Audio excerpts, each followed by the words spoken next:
दिल्ली की जनता को एक बहुत बड़ा धोखा मिला है।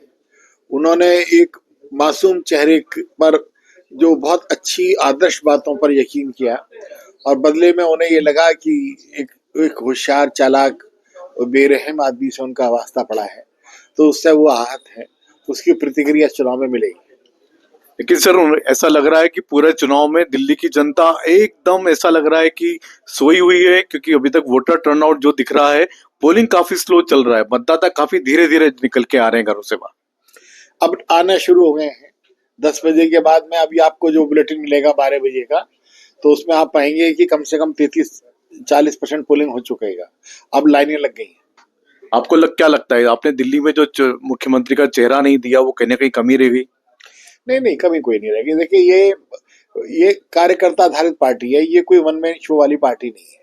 इसके अंदर एक जनरल कंसेंसस का भी ध्यान रखा जाता है। इस बात का भी ध्यान रखा जाता है कि कोई जो नेतृत्व है वो ज्यादा से ज्यादा निकल कर के आए।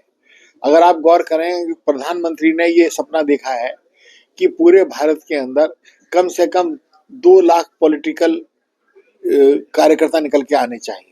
कभी किसी पार्टी ने इस तरह से सोचा है क्या इससे पहले कि राजनीतिक नेतृत्व करने की क्षमता हो, लोगों में संगठनात्मक करने की क्षमता हो, जिससे कि लोकतंत्र को पोषित हो सके, उसका प्रयास ये पार्टी करती है। तो किसी एक आदमी पर आधारित राजनीति करने में दिक्कत है। सर, मुफ्त की घोषणा है, चाहे महिलाओं को पैसे देने की बात है, तो ऐसा नहीं लग रहा कि बीजेपी भी अरविंद केजरीवाल को फॉलो कर रही है? वही कह भी रहे हैं कि अरविंद केजरीवाल को ही फॉलो कर रही है बीजेपी। 2 तरह की सोच है इसमें। एक तो यह है कि आप राजनीति इसलिए देना चाहते हैं क्योंकि आप राजनीति में रहना चाहते हैं, चाहे वो वायदे पूरे कर सकें या ना कर सकें।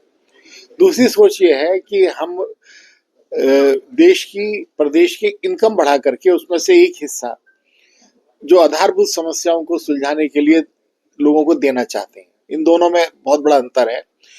कुछ तो ये है कि भाई राजनीति इसलिए कर रहे हैं कि हम सेवा कर सकें, लोगों को फायदा पहुंचा सकें।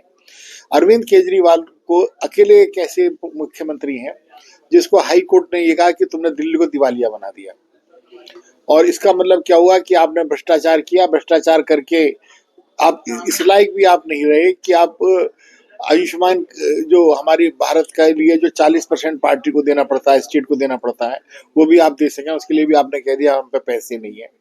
तो ये समझ सकते हैं कि कितना बड़ा नुकसान दिल्ली की जनता का किया है।